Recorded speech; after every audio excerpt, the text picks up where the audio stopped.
je vous demande peut-être juste de couper vos micros, sauf l'un qui le garde, pour me faire toutes les observations si vous n'entendez pas. D'accord? Voilà. Alors, le 03, ça veut dire que je poursuis en réalité pour la dernière fois aujourd'hui la réflexion que je... Pardon? Oui. La réflexion que j'ai entamée à travers la Sidra de Shmini. Je répète que le livre de Vaïkra est un livre tout à fait extraordinaire, qu'il est la quintessence du judaïsme. Il faut vraiment, vraiment l'étudier avec beaucoup, beaucoup d'applications. Alors, je précise juste, je fais passer le message suivant, à savoir qu'il y a des gens qui nous interpellent. Oui. Non, il y a un micro qui fonctionne là et où il y a des gens qui parlent. Voilà. Alors, il y a des gens qui nous interpellent, nous les rabbins, afin de savoir, puisqu'ils ont quelquefois Yahrzeit pendant cette sinistre période, de savoir comment faire. Je pense que comme le Kaddish n'est pas possible, comme la Tfila en Tzibour n'est pas possible, au moins proposez-leur de suivre un cours. Il y a plusieurs cours qui sont organisés, le matin à 19h avec Rav Zafrani, à 21h avec le rabbin Rebibo, et il y a d'autres cours que les gens suivent un chiour et ils pensent aux disparus. Voilà. Alors, toujours 2 pages. La première page, pour situer la problématique, est tirée du livre de M. Yushaï Leibovitz. Et alors, ça c'est la voix de Arnaud. Attends, je vais en chercher un. Arnaud, tu m'entends? Voilà. Bon, alors. Voilà, maman. Tiens. Arnaud. Voilà. Tiens, je peux faire un café. Comment c'est pas con? Je peux faire un café. Tu peux m'en faire un, Arnaud, avec un seul sucre, s'il te plaît. Voilà. Bon, alors, la première page est tirée du livre de Yeshayahu Leibovitch. Bon, pour moi, on a un truc pour Shavuot. Une bougie. Non. Alors, le Machassit Arishona Shel Shmini. Ala beyadenu la asok b'mashmaut musak hakdusha. Bekesher, bebitul krovai et kadesh. Dans la première partie de la Sidra qu'on a lu Shabbat dernier, et je précise que demain et après-demain, je ferai sur les Pirkei Avot de la semaine, le deuxième Pérec. Donc, dans la première partie de la Sidra de Shmini, nous avons l'occasion de réfléchir. Viens prendre, maman. Viens prendre ton café. Viens prendre un café et Arnaud, éteins ton micro, s'il te plaît. Voilà. Sinon, je te téléphone. Alors, et nous avons donc l'occasion de réfléchir sur la notion de la kedusha. On l'appelle sainteté, on l'appelle séparation, mais le Kesher, l'Imkrovai et Kadesh, vous vous rappelez très bien qu'on a assisté au drame de la disparition de 2 des fils d'Aaron. Ha'amur besipur mot Nadav Avihu bene Aaron, donc suite à la disparition tragique de Nadav et Avihu, les 2 fils d'Aaron, Yom Chag Chanukah Mishkan, le jour de l'inauguration du tabernacle. Nosé à Kedusha. Le sujet de la Kedusha, Mofia Pa'am Nosafet, Machatzitata Ashnia Shel Shmini, il apparaît une deuxième fois, une fois supplémentaire, dans la deuxième partie de la Sidra de Shmini, à Oseket, Farashat Ba'alei Chaim Atmeim Ve'ateorim, qui s'occupe, la deuxième partie, c'est ce dont on avait traité hier, le lien entre la première et la deuxième partie. Donc, la deuxième partie, c'était les règles de la kashrut, les animaux qu'on traduit par pur et impur, dîner shrita ou trefa, la problématique de la shrita et des bêtes impropres à la consommation, mais hem mishtalshel be'olam haTorah sheba'al peh, donc qui sont largement développés dans la Sidrash, dans la Torah chez Baal Pé, et qui induit donc toutes les règles de la kashrut que l'on connaît dans nos maisons, les interdits alimentaires, et justement, après avoir achevé tous ces problèmes de la kashrut, en conclusion, la Torah nous dit, donc 11:44, Vehit kadishtem, viitem kedoshim, ki kadosh ani, velo tetamu et nafshotechem, bechol asheretz haromes. Il faut le mettre en muet. Voilà. Tu l'as mis en muet? C'est en muet? Comment Il faut éteindre un micro. Voilà. Vehit kadishtem, littéralement, et vous, vous sanctifierez, c'est un hit pas elle, c'est une forme réfléchie, vous, vous sanctifierez, viitem kedoshim, et vous serez kedoshim. Ki kadosh ani, parce que je suis séparé, moi, Hachem, velo tetameu et nafshotechem, et vous ne rendrez pas impurs vos personnes, par tous les shratzim, toutes les vermines qui rampent sur la terre. C'est ça la conclusion de la sidra de Shabbat passé. Nishelet ha-she'ela, ma mashmaut davar ze, she'al yodei himaneut me'achilat ba'alei chayim hamugdarim batorat ketmeim, yesh itkatshut. Se pose alors la question: quel est le sens de cette chose? À savoir qu'à travers la privation de la consommation de certains animaux qui sont définis dans la Torah comme temeim, comment en se privant de certains aliments, yesh itkatshut, il y a une séparation, une sainteté. C'est ça la problématique. Pasuk ze me'ave echad hamekorot baTorah mehem novea hamusak hamut'e hariveach hamekubal ve'hamushchash me'od betoda'a hadatit bidvar kedushat am Yisrael. On va y aller doucement parce que c'est son passage fondamental. Ce verset-là, ce verset est une des sources dans la Torah d'où jaillit une notion tordue, très répandue, traditionnelle, et qui est bien enracinée dans la conscience religieuse concernant la kedusha du peuple d'Israël, à savoir Musag Hamit Paresh Bekivunim Udrachim Shonim, cette notion qui est développée, qui est expliquée de différentes manières, Umiprina Emunit Datit, et même sur le plan de la Emuna et du religieux, Kayem Evdel Amok Me'od Bitfisot Hashonot Shel Musag Ze, il y a des différences fondamentales, viscérales, concernant la conception, la saisie de ce concept. Et on va voir de quel concept il parle. Alav Rayu Shinitakev Kedeli Manea Amita Uyod Veshibushim Behavanat Advarim.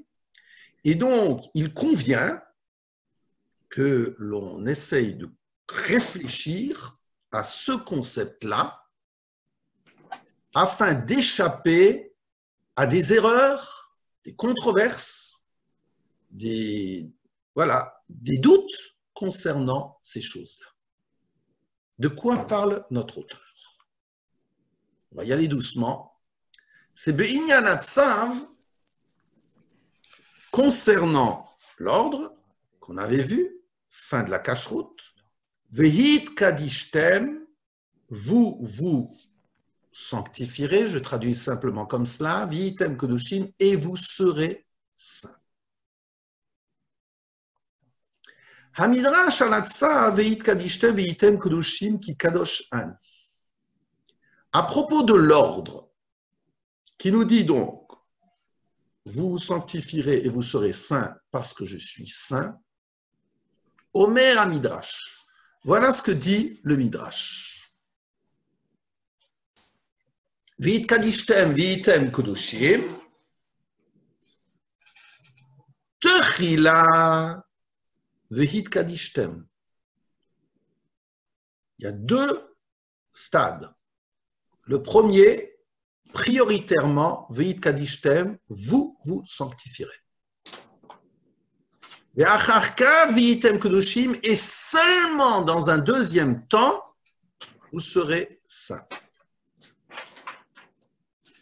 Rabbeinu Bechaye, Mefaresh Krachu et Advarim. Rabbeinu Bechaye, donc il y a un Rav bien connu, voilà comment il explique les choses.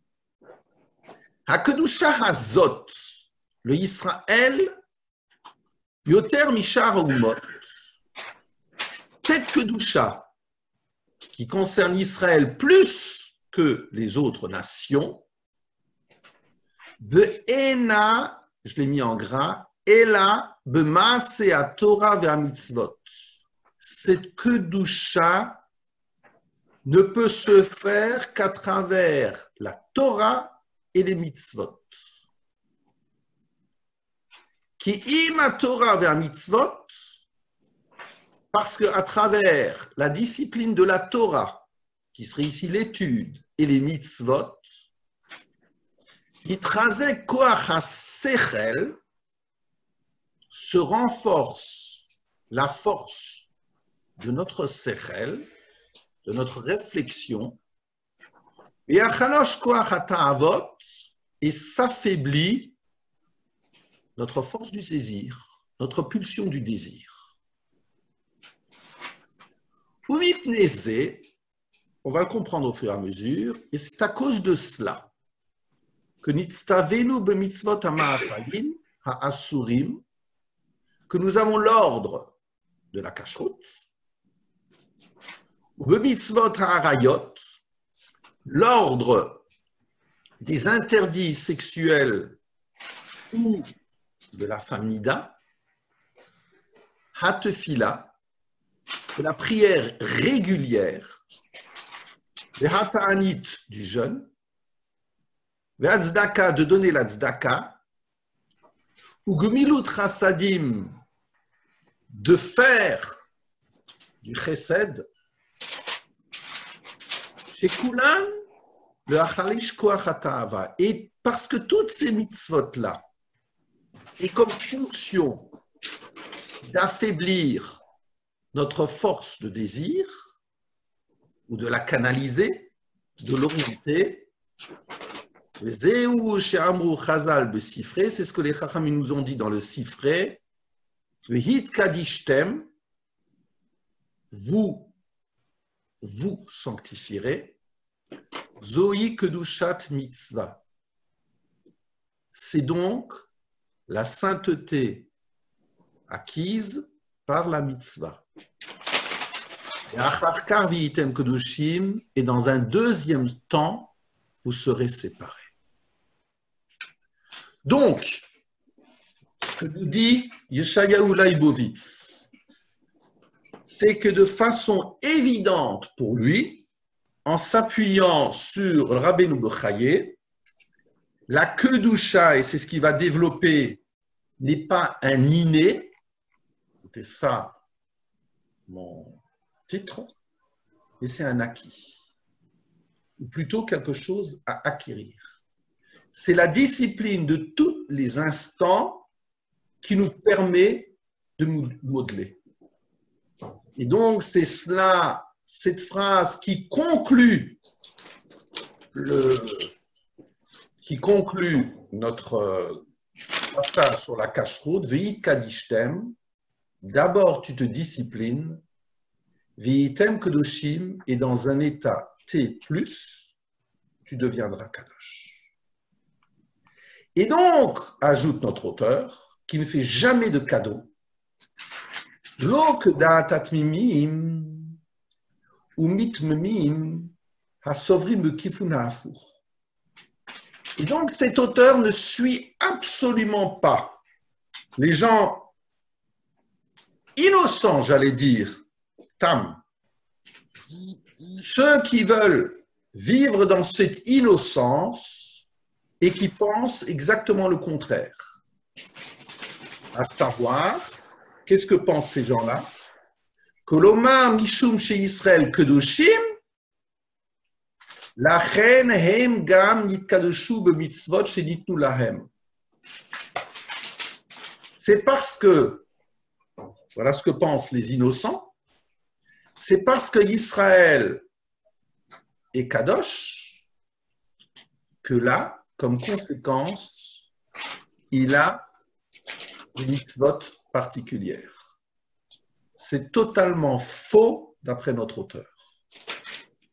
Et la kedusha zo, mais c'est sainteté et à acquérir, hi fonkotsialit, c'est une fonction ou b'shum panim enena mahutit le Israël, et d'aucune façon elle ne fait partie de l'essence du juif. Donc c'est révolutionnaire. Un juif n'est pas kadosh parce qu'il est juif, parce qu'il appartient au peuple d'Israël, absolument pas.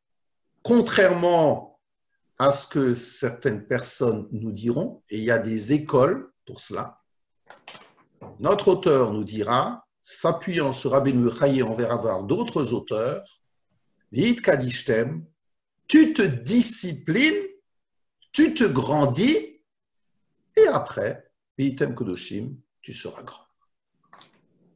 Donc on voit, et c'est cela ce que j'ai essayé de développer cette semaine, que Aaron, donc hier j'avais développé le fait que Aaron avait les règles de la cache-route suite comme conclusion par rapport au décès de ses enfants parce qu'il s'est montré particulièrement digne.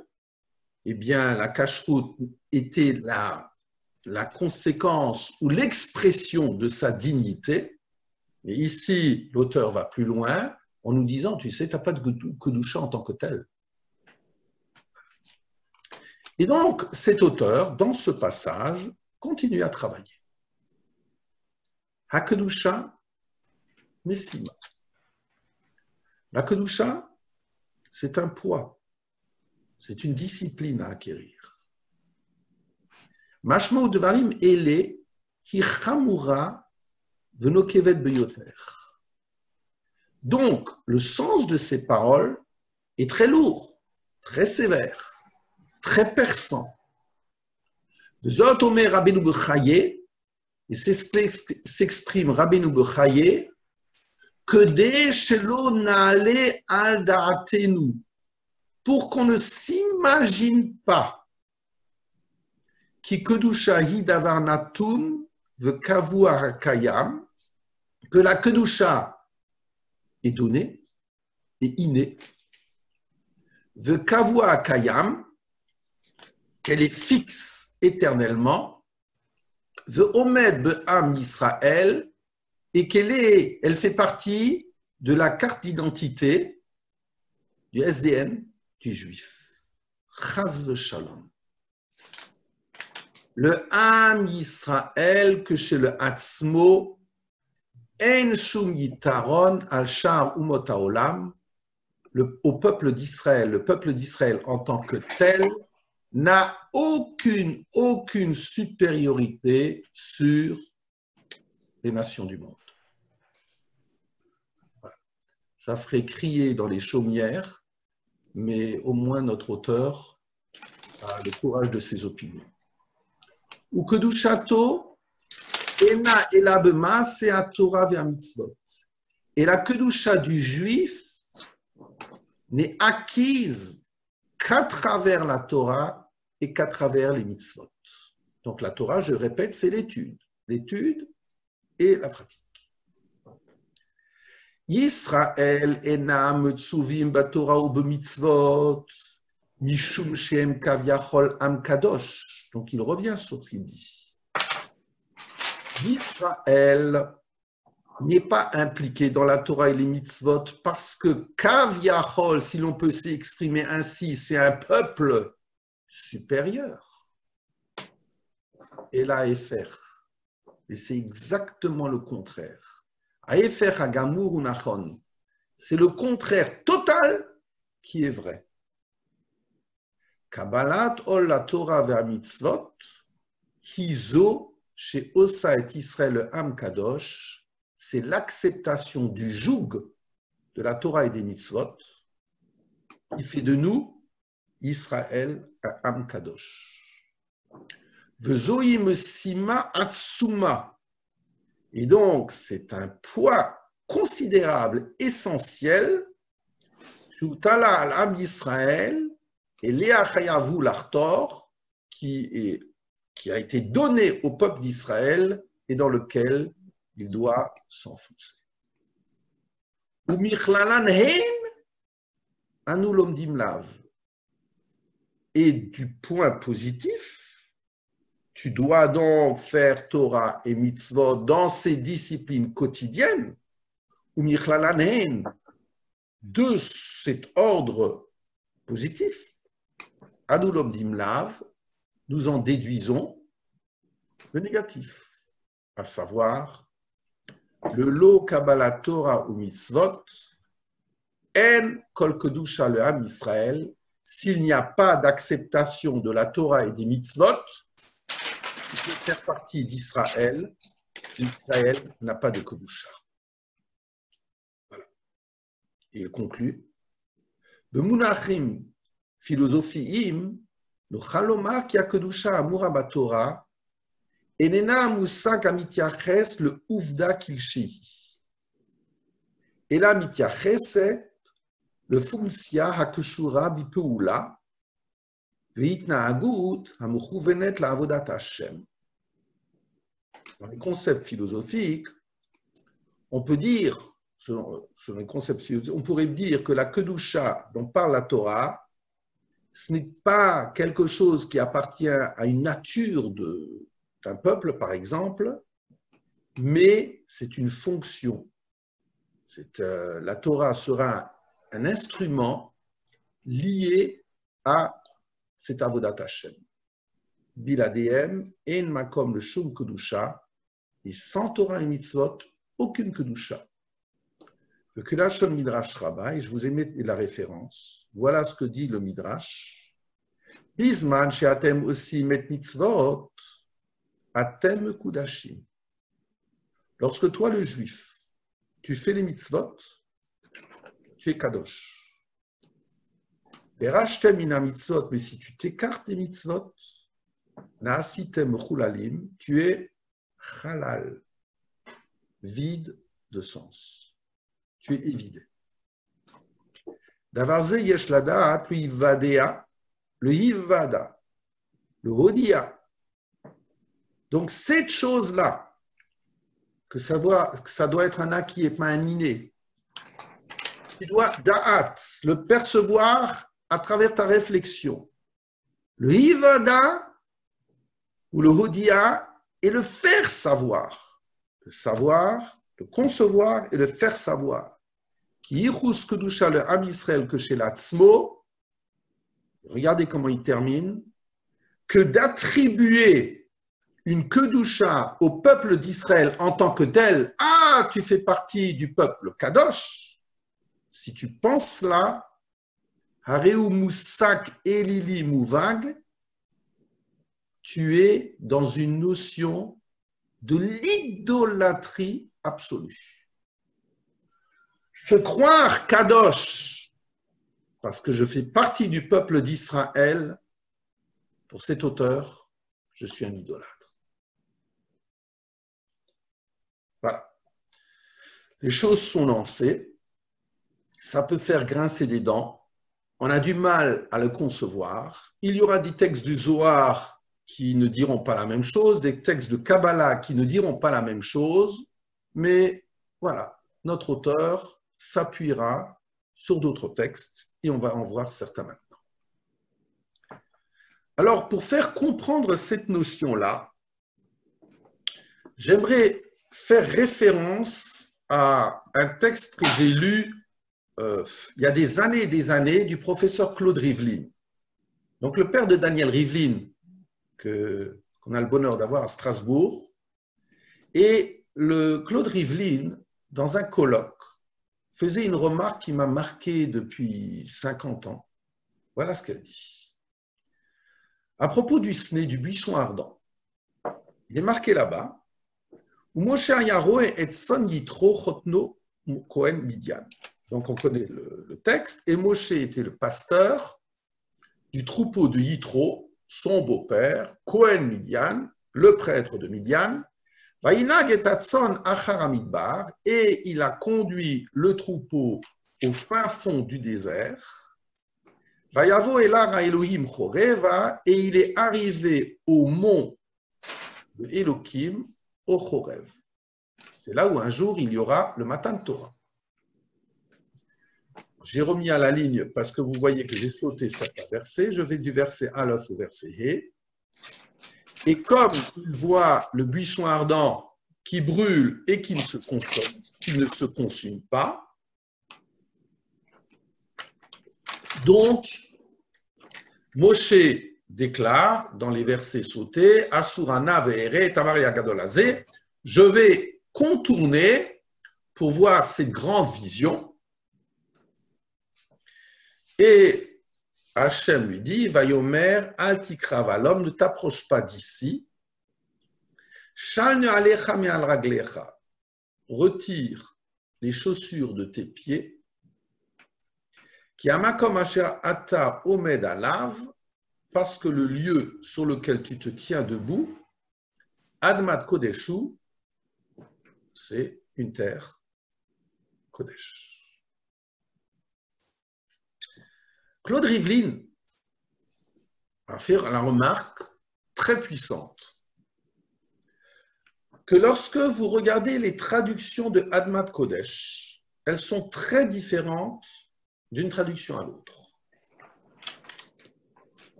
Certains le traduisent par la terre sainte. Le lieu où tu te trouves est la terre sainte. Et c'est la raison pour laquelle certains diront que Israël est une terre sainte. Claude Rivlin faisait la remarque suivante, bien justifiée, qu'un adjectif qualificatif en hébreu se conjugue en nombre et en genre avec le mot. Je vous rappelle de la grammaire que vous avez appris dans le primaire, comme moi. Or, ici, on dit Admat Kodeshu, Admat Kodesh. Velo Admat Kedusha. Si c'était un adjectif qualificatif, on aurait dû dire, si ça avait été donc la terre sainte, le mot sainte en français est un adjectif qualificatif, donc il aurait dû se conjuguer avec le nom, et comme le nom Adama est du féminin, le mot Kadosh aurait dû être du féminin et on aurait dû dire Admat Kedosha, la terre sainte. Or, ce n'est absolument pas ce qui est dit, c'est dit Admat Kodesh. Quelle est la différence? C'est que l'endroit où tu te tiens, non pas est une terre sainte, mais c'est une terre de sainteté. Et la différence est considérable. De la même façon, pour le temps, Reine Shabbat, on dit Shabbat Kodesh, velo Shabbat Kodosha. Shabbat qui serait du féminin, on ne dit pas le Saint Shabbat, mais on dit un Shabbat de sainteté. Si pendant les 25 heures de Shabbat, je dors parce que je veux être absent et parce que je suis fatigué, même si le Shabbat en tant que tel a une valeur, mais je l'ai évidé de son sens. Naasitem chulanim. Un Shabbat de sainteté, une terre de sainteté, parce que l'homme qui y habite a une certaine attitude de Torah et de mitzvot. Et si malheureusement je n'ai pas cette attitude de Torah et de mitzvot, la terre, l'homme, le juif, n'a aucune valeur en tant que tel. J'ai évidé cela. Et c'est ça le mot halal, comme je l'ai répété, je le dis souvent, halal, c'est évidé. Le Chilul Hashem, c'est donc la chose la plus grave. Vous savez que quelqu'un qui a fait du Chilul Hashem, même Kippour ne pardonne pas, il faut la disparition de la personne. La disparition de la personne. Quel est le Mida Keneged Mida? Comme Chaz v'Shalom, si moi-même j'ai parlé de façon méprisante ou j'ai provoqué un mépris vis-à-vis de la Torah et vis-à-vis du Ribono Shel Olam, les gens qui me voient disent, si un rabbin, si Spingarn se conduit ainsi, je ne veux ni de lui, ni de son Dieu. Tu as donc provoqué un Chilul Hashem terrible. Le Chilul, donc, c'est le creux, Halal. Tu l'as vidé de son sang. Eh bien, ça ne peut être que par ta propre disparition qu'il peut y avoir un pardon pour l'absence, entre guillemets, de Dieu que tu as provoqué. Nous allons maintenant continuer parce qu'un des maîtres de Yeshayahu Leibovitz, c'est un maître extraordinaire du judaïsme qui s'appelle le Meshech Chochma. Et nous allons voir 3 textes du Meshech Chochma. Alors, le premier texte va développer le Matan Torah. Et voilà ce qu'on dit à propos du Matan Torah. Vous avez toujours les références et je vous rappelle que chaque fois que je vais à la ligne, c'est parce qu'il y a eu des versets qui ont été sautés. Donc, lors du Matan Torah, le texte nous dit Vayomer Hashem el Moshe, hine anochi ba ilecha be'av ve'anan. Hashem déclare à Moshe, voici, je vais venir vers toi, be'av ve'anan, par un épais brouillard. Entre parenthèses, c'est extraordinaire de voir que s'approcher de Dieu, c'est de pénétrer dans le brouillard. Dieu ne m'éclaire pas, Dieu approfondit l'opacité du sens de la vie. Rav Soloveitchik en parle très bien. Donc voici que je vais m'approcher de toi par un brouillard profond. Afin que le peuple entende lorsque je vais parler avec toi, et même en toi, ils auront émouna à jamais.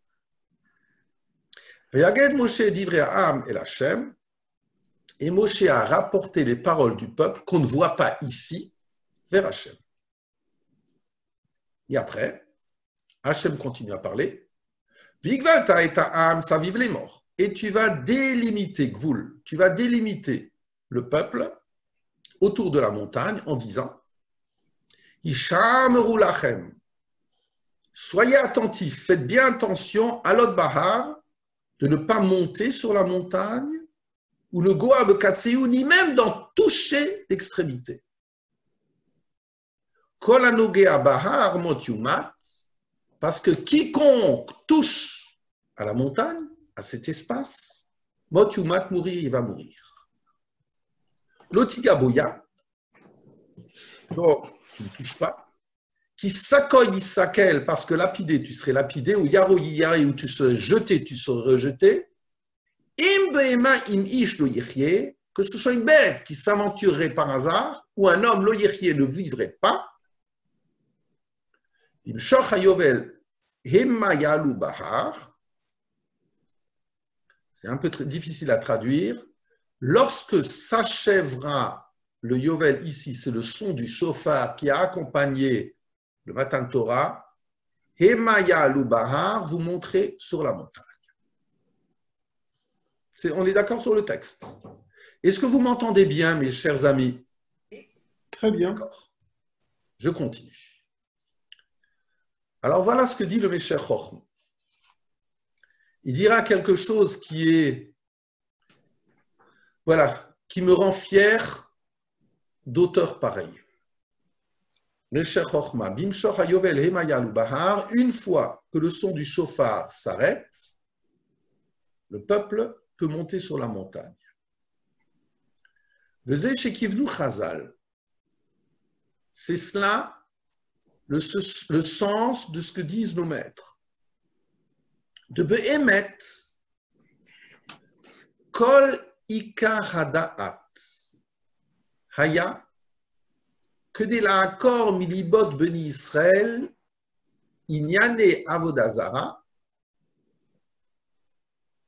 ou le harot lahem kilo raou kol temuna. Que mot she'erachti le el. Voilà ce que disent nos maîtres. Et ce verset va dans ce sens. Qu'en réalité, fondamentalement, le date, la religion juive ici, a comme projet de déraciner du cœur des Béné Israël, Inyane Avodazara, tout sens de l'idolâtrie. Il dit, en attendant l'auteur, on va y aller très doucement. Le da'at, la pratique juive, l'étude de la Torah, a comme intention de repousser, de nous armer contre l'idolâtrie. Entre parenthèses, regardez bien la question, qu'est-ce que vient faire l'idolâtrie ici, dans le Matan Torah? Ou le Havod Lahem, et le Matan Torah vient me montrer, j'essaye toujours de traduire au présent, ça m'implique beaucoup plus, Kiloraou Kol Temuna, qu'au Matan Torah, je n'ai rien vu. Comme au She'erachti le El, comme je l'ai développé plus haut. À savoir, qui en kedusha, Shum Nivra, Ragle Abori Barach. Dans le monde, il n'y a aucune kedusha, aucune sainteté, Beshum Nivra, en aucune créature. En aucune créature. Moshe Rabbeinu n'est pas un homme saint. Racle Aborei Barach, si ce n'est le Créateur lui-même. On va y aller doucement, tellement c'est incroyable ce qu'il dit. Un homme peut être grand. Moshe Rabbeinu est immense, immense. Ce n'est pas un homme saint. Dans la Torah, on ne voit, dans tout le Tanakh, on ne voit aucun homme qui a l'attribut qu'il est saint. Pas du tout. Il aura des attitudes de sainteté. C'est cela qu'on a vu avant. Admat Kodesh. Il aura des attitudes de sainteté. Il n'est pas saint en tant que tel. Et donc, je continue. Ça, c'est concernant les hommes. Vezeh chez Amrou. Et c'est ce que nous avons dit.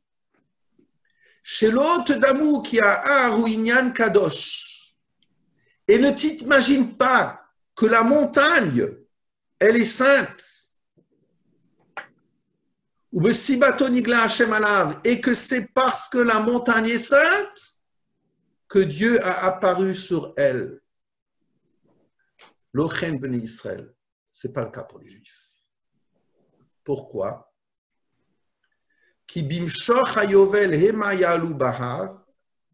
Parce que dès que s'achève le son du chauffard, les enfants d'Israël peuvent monter sur la montagne. Vous ma'on chayot behemot, et cette montagne sur laquelle Dieu a parlé, c'est l'espace pour les bêtes sauvages et les bêtes. Tous ceux qui n'avaient pas le droit de monter. Rak kolzman she'ashrina alav, ce n'est que durant le moment où il y a la shrina, la présence divine sur la montagne, ou kadosh, que là il y a une kedusha, nisibat kedusha tabori idbarar shemo, due à la présence de Dieu. La reine Amar, on va y aller doucement, on va récapituler. C'est la raison pour laquelle la Gemara de Tanit nous dit Ki lo hamakom mechabet et ha'adam, ela ha'adam mechabet et mekomo. Que pour nous, juifs, ce n'est pas un lieu qui donne du poids à l'homme, mais c'est l'homme qui donne du poids à un lieu. Et ça, c'est une réflexion lourde de sens. Ça, c'est vrai. C'est-à-dire que nous dit le Mesher Chochma, en attendant, et je vous en supplie de suivre la suite, tellement c'est énorme ce qu'il va dire après, vous n'avez pas de lieu saint, et que le lieu qui aurait pu être le lieu le plus grand, le plus saint pour nous, c'est le lieu où Dieu a parlé aux hommes. Pas du tout.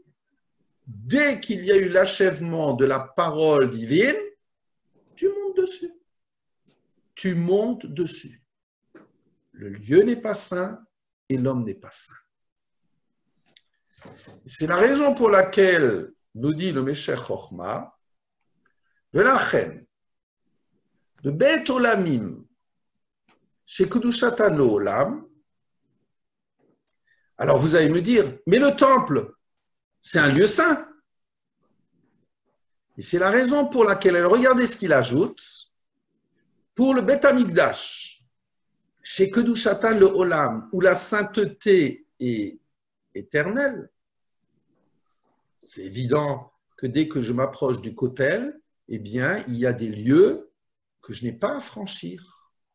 Alors ça semble être en contradiction avec ce qu'on dit avant. Réponse. La reine. Shelo yodamouch yesh kedusha be'etzem abidyan. Pour que tu ne t'imagines donc pas qu'il y a une sainteté dans cet espace be'etzem abidyan, dans les pierres du Beth Amikdash, pour que tu ne t'imagines pas cela, la reine mutarim liga Kol atmeim, aftme metim, me achorav. C'est la raison pour laquelle, mais non, tu es dans l'erreur absolue. Imagine-toi un tamé, quelqu'un qui est impur, et donc qui n'a pas le droit de pénétrer dans le temple. La plus grande impureté, c'est quelqu'un qui est impur après avoir eu une relation avec un mort. C'est Avi Avot Atuma, mais si un tamémet est à l'extérieur du temple et il touche Me'achorav de l'extérieur, de l'arrière de la construction du temple, aucun problème. Ah mais c'est un lieu saint? Aucun problème. Ce n'est pas un lieu saint. Du moins, pas comme tu le définis. Et comme on le voit dans notre sidra de ce Shabbat, où là-bas, nous dit le Midrash, la femme qui a mis au monde, elle a une période auquel elle ne peut pénétrer dans le temple, après elle amènera une offrande, puisqu'elle a accouché d'un garçon ou d'une femme. Et donc, quand s'achèvera cette période-là, elle pénètre. Mais là-bas, on dit bien, de l'enceinte extérieure, l'arrière du Kodesh HaKodashim, n'importe qui peut le toucher. Il n'y a pas de magie. Le harod de rak mimi sheshachan hashemo betoch habayit hazeh atayere. Ça vient t'enseigner que ce n'est que de celui qui réside dans cette maison que tu dois craindre. Ou bifnim emenu kodesh, lo me'achorav. Et ce n'est que lorsque tu pénètres par l'avant et que tu évolues dans ce lieu jusqu'à une certaine distance, peut-être un jour on en parlera, c'est là qu'il y a un problème. Lo me'achorav. Chez Bifnim, Aluchot Vaedut ou Mishkan Akavot, parce qu'à l'intérieur, il y aura les doutes, les Luchot, etc. C'est-à-dire qu'en réalité, c'est à voir à travers ces progressions qu'il y a dans ce lieu, dans le signifiant de ce lieu que tu t'élèves et que tu dois savoir jusqu'à où tu peux aller. Mais les murs, le lieu en tant que tel, ne fait surtout pas de magie. Pas de la montagne sainte. Ça n'existe pas chez nous. Et le Mesher Chochma va plus loin. Il nous dit la chose suivante. Vous avez toujours la référence, Mesher Chochma. Je précise juste que toujours que ceux qui veulent le texte, vous m'écrivez un mail et je vous envoie les textes. Je n'ai pas de problème. Alors voilà le Mesher Chochma qui continue. Il va encore plus loin. Vayikra Moshe lechol ziknei Yisrael vayomer alehem mishru kuchu lachem tzon lemishpachotechem veshachatu hapasach. C'était dans la sidra de Bo qu'on a lu au moins chez soi pendant Pessah. À propos de l'agneau pascal, Vayikra Moshe lechol Yisrael, et Moshe fit appel à tous les anciens d'Israël, vayomer alehem, il leur a dit, mishru, écartez-vous de la avodazara, de l'idolâtrie, et vous prendrez un agneau, selon vos familles, et vous ferez la shrita du Korban Pessah. Je reviens juste, avant de continuer, sur le début du Mesher Chochma, quand il nous disait que, rappelez-vous, que lorsqu'il y avait l'achèvement du son du chauffard, le peuple d'Israël pouvait s'ébranler et monter sur la montagne, comme les bêtes. Il nous disait que là, il y avait toutes les règles, la base de la religion, de la pratique de l'étude, qui étaient là pour déraciner du cœur des Juifs, Inyane Avodazara, le problème de l'idolâtrie.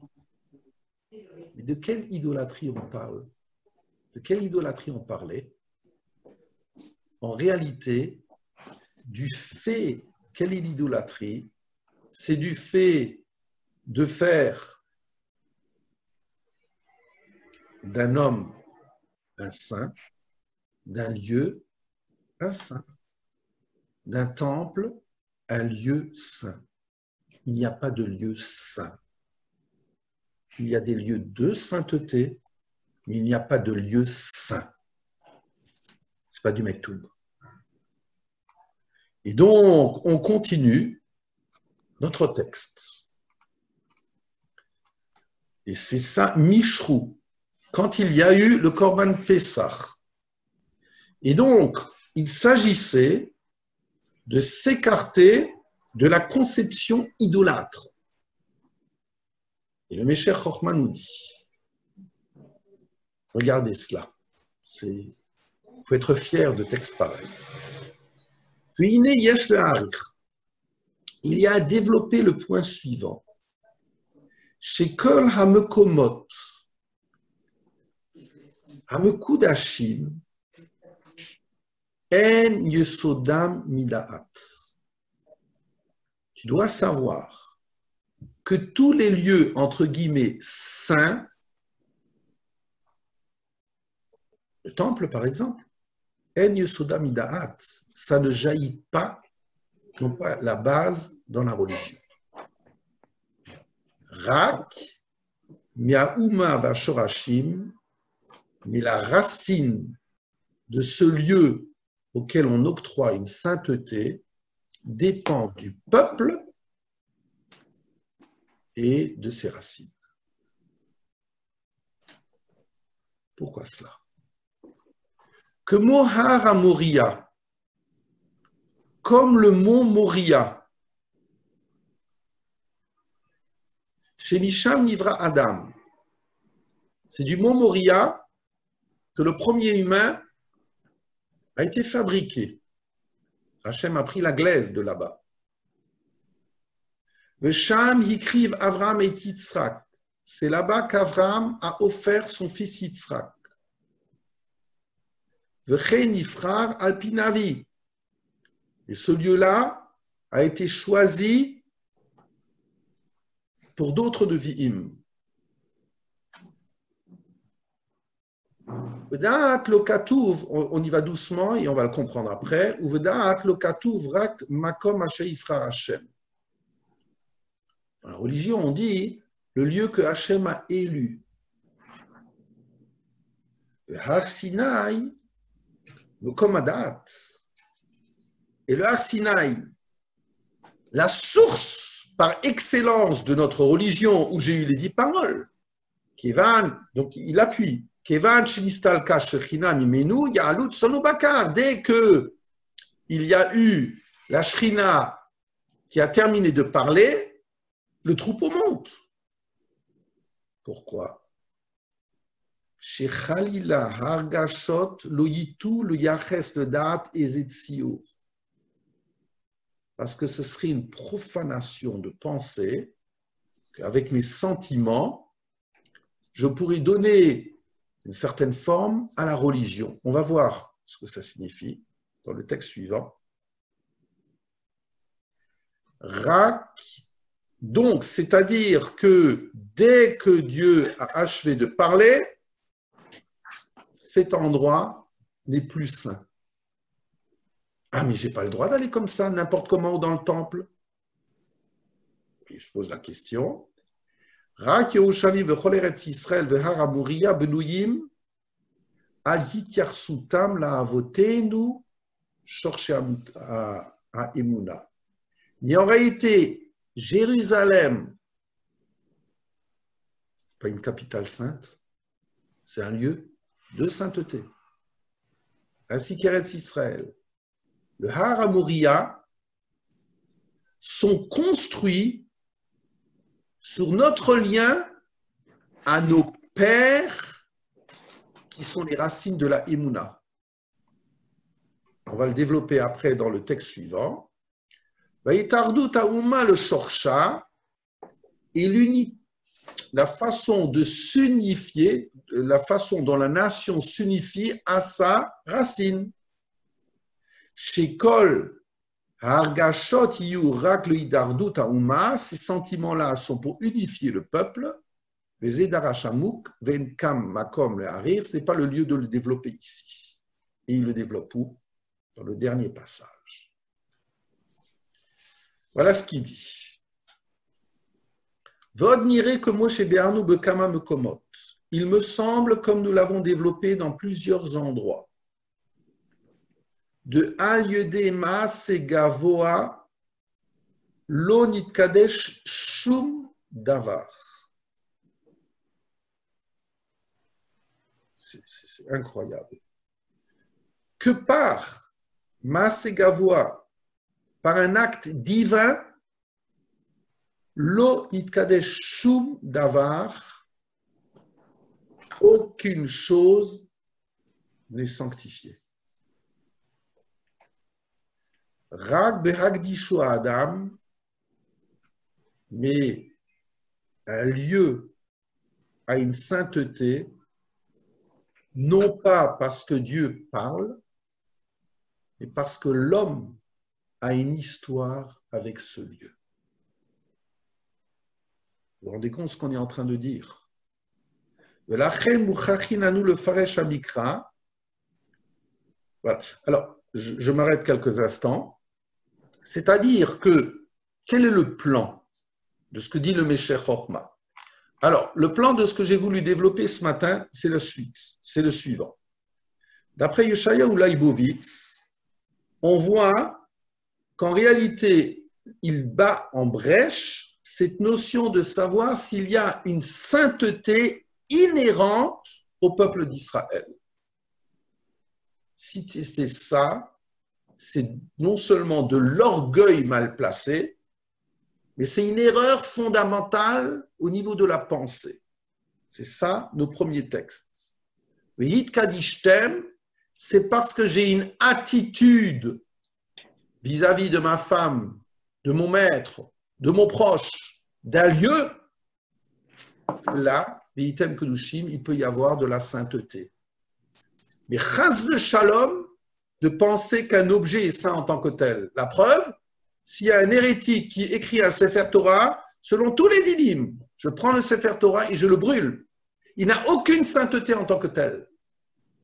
La sainteté, c'est à travers l'attitude de l'homme vis-à-vis de cet objet et ce lieu. Et c'est la raison pour laquelle, donc, je continue, le temple, qui a l'air d'être source de lieu saint, pas du tout. Le lieu n'est pas saint. La meilleure des preuves, c'est que le tamémet, s'il touche le contour du temple, aucun problème. Donc la pierre, le molécule de la pierre est équivalent à un molécule d'un morceau de bois et de la tenture. On ne parle pas du tout de ça. C'est-à-dire que c'est à travers l'attitude que j'ai en pénétrant à l'intérieur et m'élevant jusqu'au moment où je peux, ou jusqu'au lieu où je peux accéder, qu'il y a une kedusha. Deuxième partie. Et ensuite, le Meshech Chochma, dans la troisième partie, nous dit, c'est incroyable, que le Har HaMoriah, donc le lieu où Dieu nous a parlé, le buisson ardent, ce lieu-là, dès que Dieu a achevé ses 10 paroles, on pouvait s'ébranler sur la montagne. Mais alors pourquoi est-ce que c'est un lieu de sainteté? Non pas parce que Dieu a parlé, mais parce qu'il y a une histoire humaine.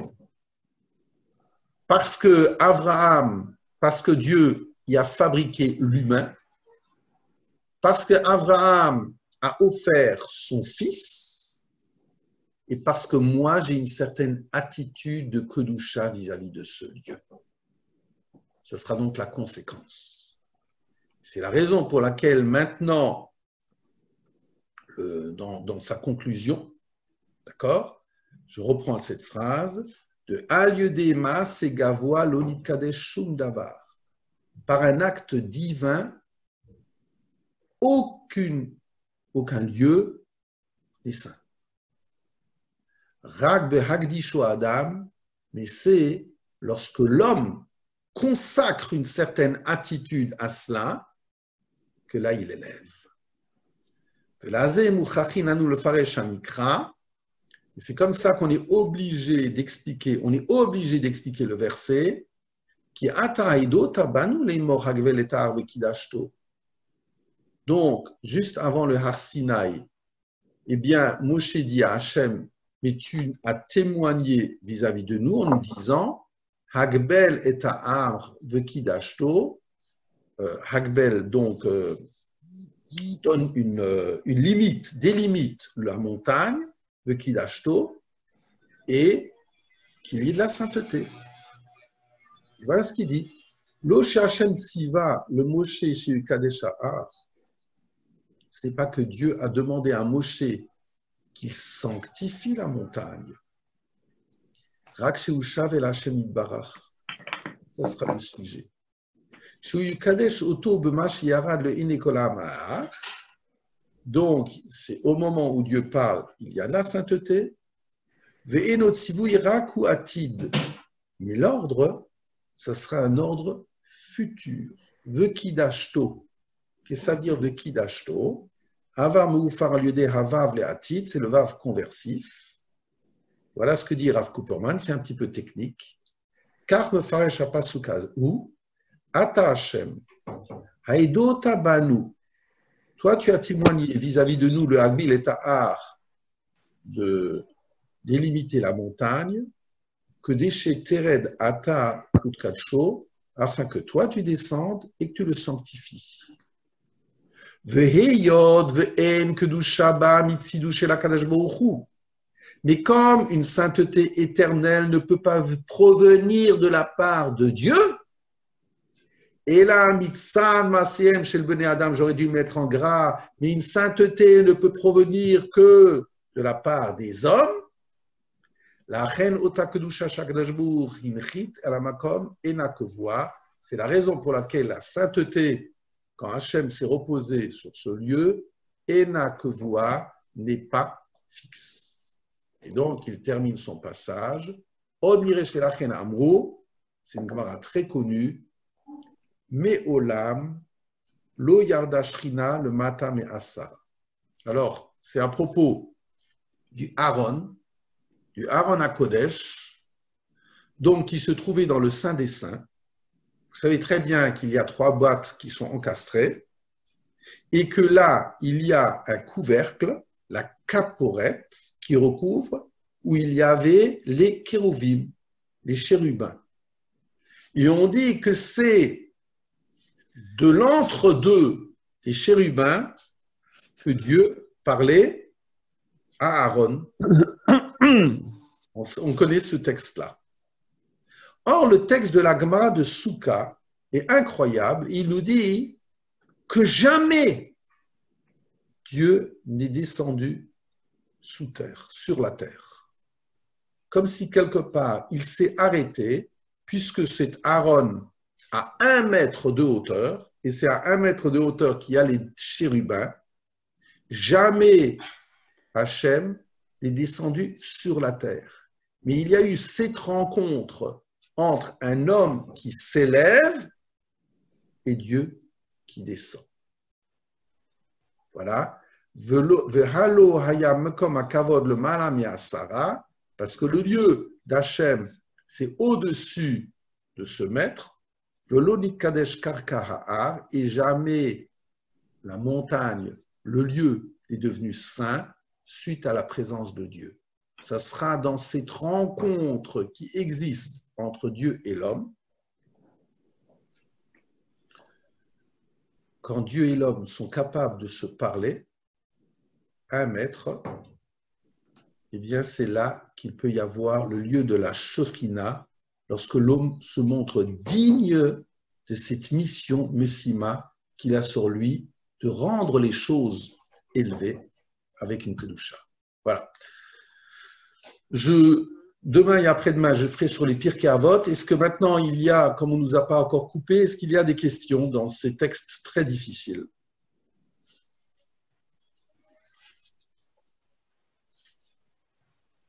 C'est difficile à digérer. Hein? Oui. Non, c'était très clair. Très clair. Oula. Tu es gentil, Nicole. Tu n'es pas objectif, tu m'aimes bien.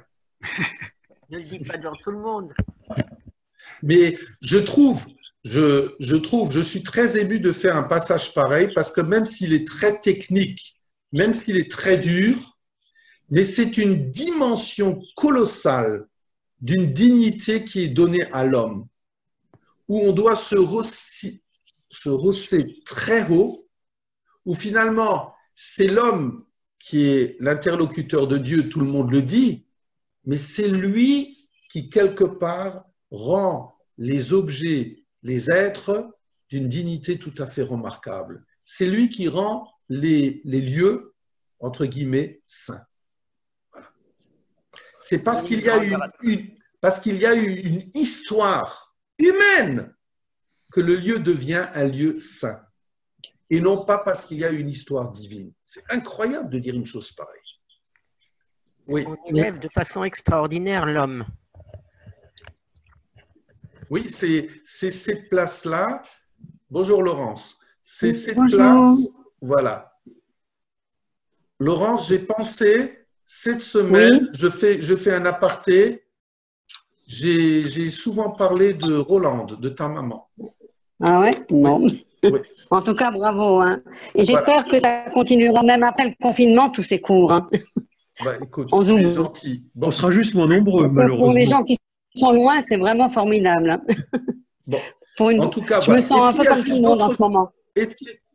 Voilà. Est-ce qu'il y a d'autres questions sur le sujet, sur ce sujet difficile? Oui. Oui. Est-ce que le Michel Rochma a été contredit dans cette… Bien sûr. Ben, bien sûr. C'est évident.